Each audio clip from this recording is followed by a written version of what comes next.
Shadow Minister Ruth Cabrin. Thank you, Mr Speaker, and I'd like to thank my honourable friend for Ogmore for submitting this urgent question and for the constructive way in the way the Minister has replied.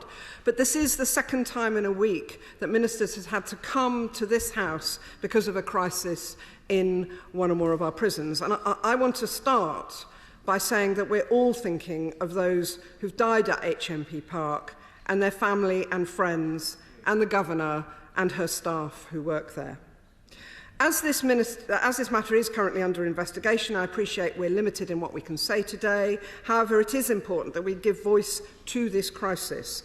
It was shocking that the prison's ombudsman had to warn prisoners at HMP Parc to throw away drugs immediately due to the severe risk that those particular ones posed to public health. I hope the Minister can outline what specific steps are being taken, and in fact he has done so, to remove drugs and ensure we don't have further unnecessary and tragic deaths. The Minister's promised action, but we don't want this to be yet another bout of activity happening after the fact, which doesn't last.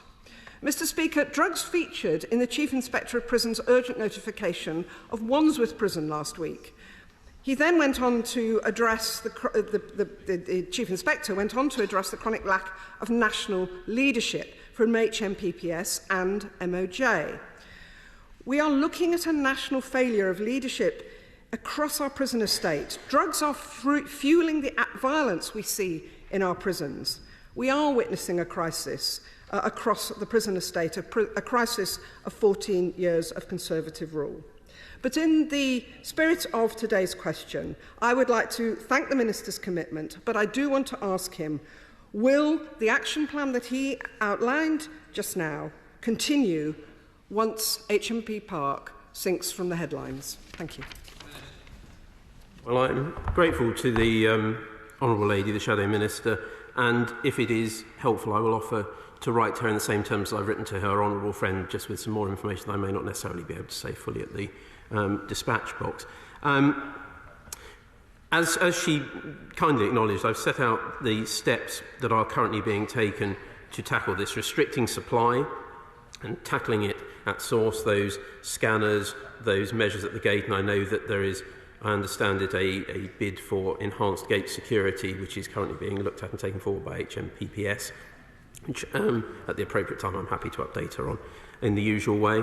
In terms of promoting recovery, the training that's been undertaken of around 400 staff in the use of naloxone, which is a drug which, when administered swiftly, can counteract the effects of, for example, nitazines, and I think that is an important step forward. And in terms of reducing demand, I know that we are working with at the prison, this is where Welsh colleagues will correct my pronunciation, Diffodol, which is an alcohol and drug treatment centre.